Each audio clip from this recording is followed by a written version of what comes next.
Hi everyone, I'm Tori, an adult doll collector, and I create videos for other adult doll collectors and doll enthusiasts to enjoy.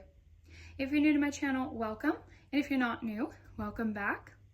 Today's video, I wanted to share another one of my vintage realistic baby dolls.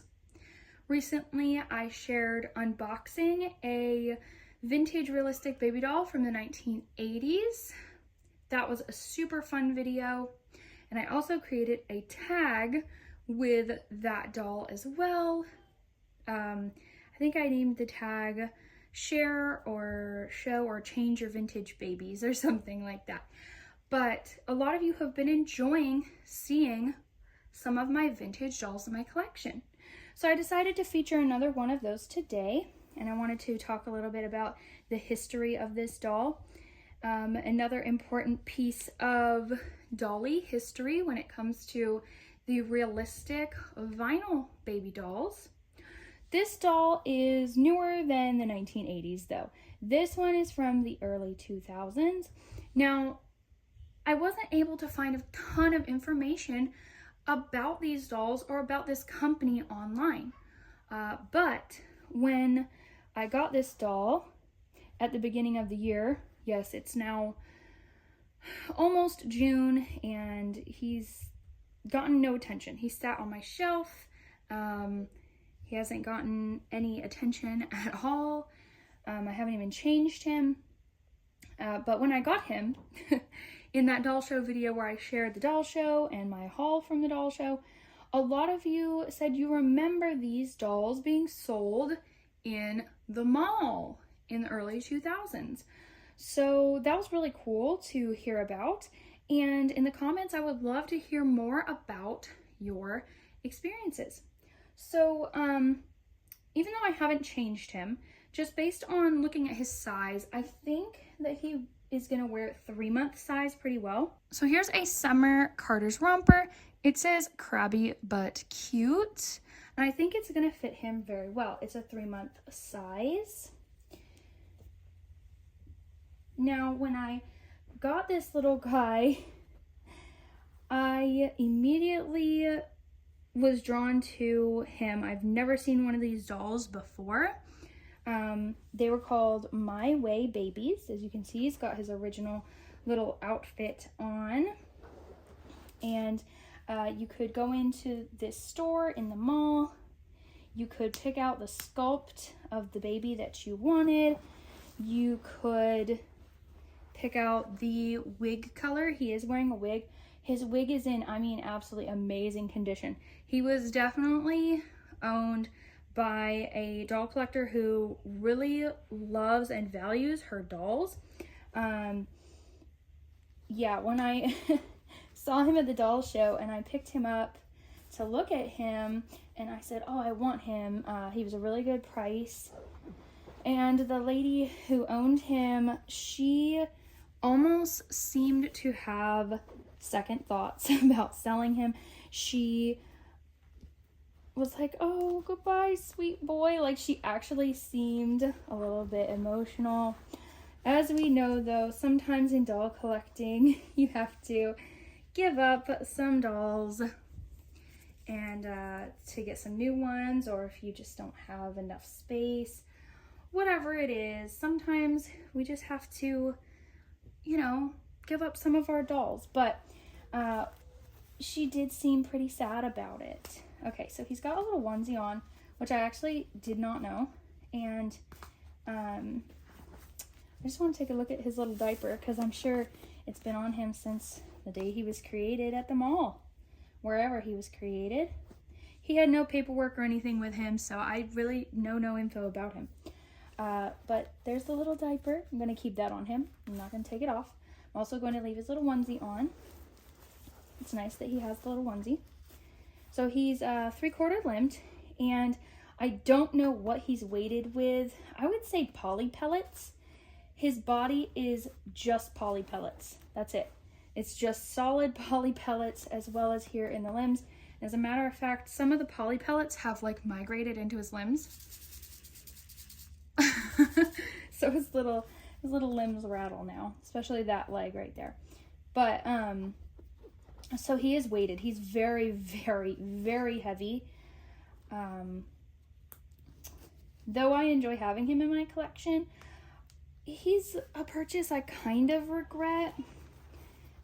Because again, with the deciding what dolls you're really gonna keep in your collection, for me, usually due to space, I don't have very much space for my collection, I kind of regret purchasing this doll.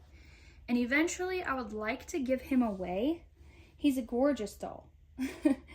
I would love to give him away. I just don't know if I want to do a giveaway on my channel or if I just want to wait until I find a person who I know would really enjoy him and then just give him to them. That's my daughter looking for me. Mama. Where's Daddy? Where's Daddy? Go find Daddy. Mommy will be out in just a few minutes, okay? Now she's knocking on the door. I'm just taking like 30 minutes to myself to enjoy a doll, you know, do a changing video, chat with you all in the evening now that my husband is home. I don't even get to do this every day, but when I do have a chance to, it's just really nice. Usually my husband will watch a movie with the kids or spend a little bit of time with them, read them some books or something, but my daughter hears me talking. She also loves dolls, so she's like, hey, let me in there. I want to play with those dolls. Now let's see if we can get this over his head. I don't want to mess up his hair. Like I said, his wig is in absolutely like immaculate condition. It's actually amazing. You don't usually see dolls out of box and this old looking this good, like especially with a wig. But I did brush it a tiny bit earlier. I just used my wire brush that I have for my American Girl dolls because it's definitely just a synthetic hair. So I figured that would work, and a little spritz of water to help tame it, and that worked absolutely perfectly. So I think that's the way to go when caring for it. Now, please do not go in the comments and start begging for this doll. One reason why I'm kind of hesitant to do a giveaway of this doll on my channel is that he would be a little difficult to ship unless I were to change his cloth body. He doesn't like pose super well, so it would be hard to get him to curl up. See, he won't really curl up. So I couldn't get him to curl up to ship him in a box. So that's why I'm thinking about just like giving him away to someone local to me when I find the right person. I do that sometimes. I'll buy dolls at doll shows, and then I'm like, you know, I don't really have enough space for all these dolls. And then I'll give them away to friends or people that I just meet in the doll community that I'm like, you know what, they would take good care of this doll. There we go. It's a little snug up at the top here. And I don't even feel like his arms are that big. But it does fit. It does fit though. It's pretty cute. It's just a little snug. You're chunky. I also haven't named him or anything. I kind of wish that I had just left him with the doll collector who had him at the doll show though. Because I kind of still feel bad. Every time I look at him, I'm like, I just see her looking sad and going, oh, bye, sweet boy, all over again.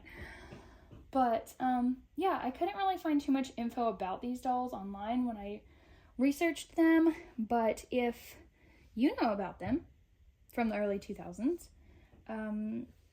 then let everyone know in the comments. I hope that you all enjoyed seeing this little guy. I'll be back with another video soon. Let me know in the comments if you would love to see more of my vintage doll collection.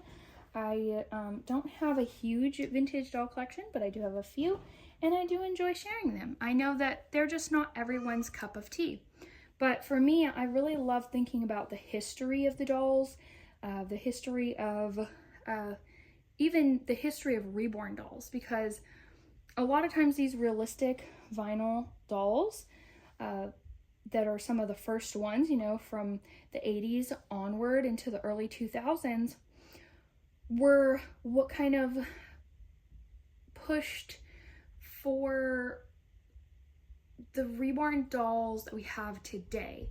Like, it drove the market for people to start creating sculpts and then painting the dolls and for reborns to become a thing. So I think that's really cool to just have those pieces of history in my doll collection. Anyway, let me stop rambling, and I hope you all enjoyed watching. Thanks for watching, everyone.